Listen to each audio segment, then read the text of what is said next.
Yes. I was supposed to appear in court today, yeah, at 2 p.m. But we got a transcription problem, and all last month I was looking at it, and it said the 25th at 3 p.m. Yes.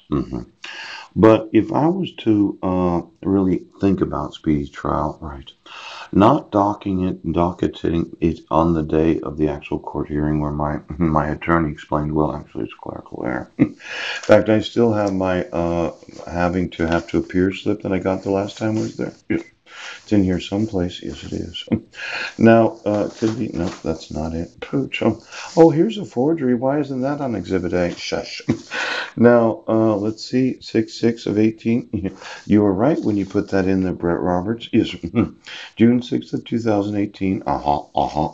Matter was set over, and Phyllis had finished hers on May 14th. Yes, but somebody had slipped it in the file. Ooh. Then it was July 6th of 2018 that you said, well, Speedy had told. Yes. Now, that would mean that the 90-day speedy trial, yes, would not be available on in the first of the. Well, let me see here. No, um, we could not have a speedy trial unless it happens by the 8th because they probably don't include court days. Yes. Now, not putting an actual docketed date. Yes. Did you try to prove that we weren't violating speedy trial, that guaranteed amendment? Well, I get, I have a constitution right here. Choo, choo, choo, choo, choo, choo, choo, choo, choo. Now, I have one of these sheets. Yes. Expiration of speedy trial. Right. 90 days. 60 or 90 days after arraignment. The undecided parties have agreed that the correct expiration date for the purpose of these are court rules LJ 3.3. Yes, I I emailed you a link to numerous court rules, both Supreme Court rules.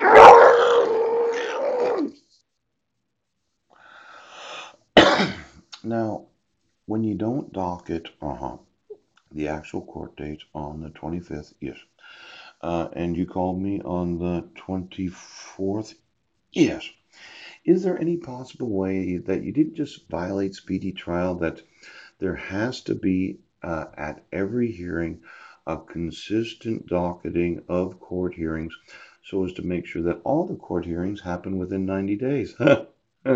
Now, discovery shall be completed? Yes. Pretrial motions? Yes. Readiness, pleas, and continuances? Confirmation of trial? And trial date? Yes. 50 days, 57 days after. How many times does a public defender and prosecuting attorney want to not docket the actual next docketed date? Because if it was that you rescheduled it, yes, well, it's a different variation of violating my right to a 90-day speedy trial. Usually, what happens is time gets away from you. Yeah. And it's kind of like, well, we're going to have to call a mistrial because we have to protect his guaranteed right to a speedy trial. And there was a clerical error. I mean, it took all month, but Jack called me 20 minutes to 5. You would have thought that he had looked a little closer and thought, well, maybe we should have moved it forward because I remember saying to Jack, I said, well, the 21st would work for me. Yes. But Judge Land just wanted to keep that day free for herself. Now, if it had been September 21st, right, and we had it transcribed, yes, that would have given us 2 weeks to have a jury trial. Now, when you don't put it on the actual Washington State Court website, it's a violation of violating the required 90 days. It's a small technicality. It happens all the time. But I think I'm going to sue you for that. The small variation that has never happened in the history of the United States of America. It's not just that you didn't want to miss trial, dismiss it, or contact me and say, well, we can't continue because speedy trial told. What you wanted to do was you wanted to sit there for the next 2 weeks. I get it.